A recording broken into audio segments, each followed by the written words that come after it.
I don't think it's a very controversial statement to say that Samsung is a world leader in several different things in the Android and really the tech world.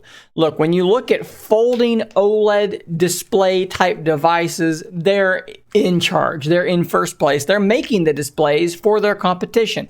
When it comes to Android tablets, let's be honest, they're really making about the only ones worth owning. And rather than slowing down, letting people catch up, no, Samsung appears to be just accelerating and doing more and more crazy things. So let's think about this for just a second. We have here the Samsung Galaxy Z Fold. Now this thing here is obviously a great device. I daily drove this thing for a long time, and you have a candy bar style phone on the outside that opens up into a relatively large tablet display on the inside. Now, it's got some imperfections, some things that I don't love about it. You know, the first one being how narrow that cover display is. While you do get used to it, you do adjust to it over time. I think pretty much everybody would agree. Yeah, it'd be nice if it was a bit wider, a bit easier to use. In particular, those of us who have been using something like Surface Duo, which is far wider. I actually really like that wide aspect ratio. But what if they took that design and took it one fold further? Well, let's look at this article here. Let's Go Digital. These guys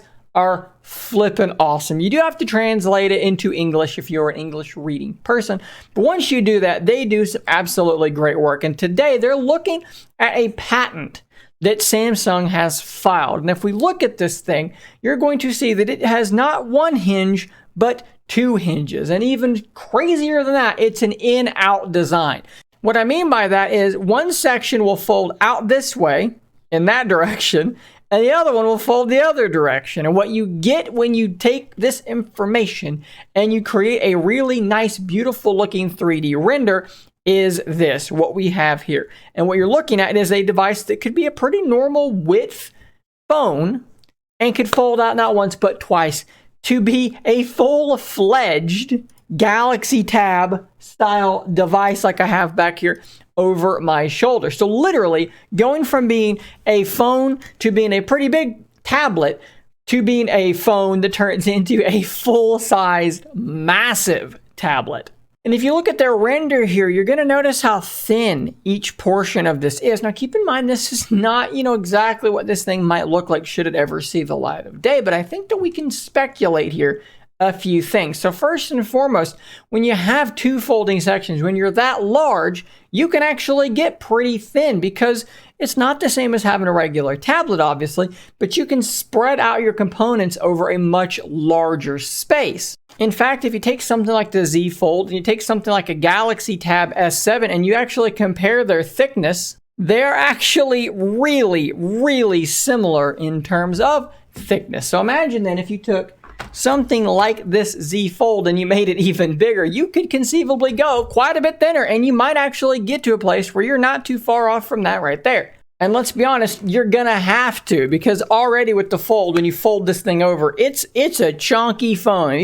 Even the Duo is a little bit thinner than the chunk of the Z Fold. And in case you think that this is the stuff of the future, the far-flung future, that this isn't happening anytime soon, well, no, Samsung's totally already made a display capable of folding both directions. They showed this off in August already.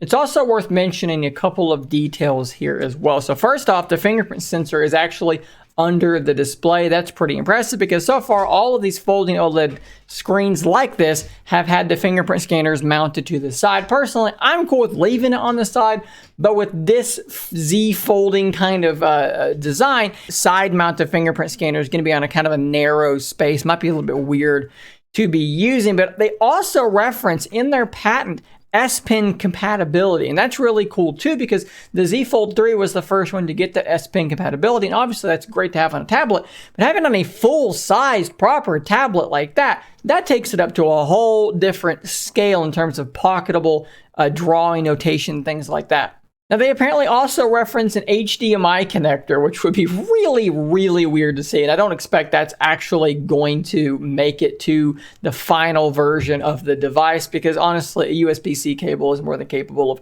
displaying out. So that's kind of odd. They also do mention a rear sub-display because, as you can see here, there's no selfie camera anywhere at all. There's no hole punch. There's no UDC mentioned in this. So, theoretically, you want to take a selfie, well, you just spin the thing around. Similarly to with this device, you can flip it around and use this display to take your selfie. Well, it would be a similar situation there. It's also worth noting here that Samsung is not the only one experimenting with this kind of design. In fact, OnePlus has been experimenting with this, as well as Vivo. Vivo has actually taken it to another level with actually a projected keyboard on the table in front of you. So everybody's doing crazy stuff right now when it comes to these folding displays. But again, Samsung has such a lead and such expertise in this already that when you look at these other companies, most of them are using Samsung displays in their products because that's just the world that we do live in. Really interesting stuff. Cannot wait to see how all of this stuff turns out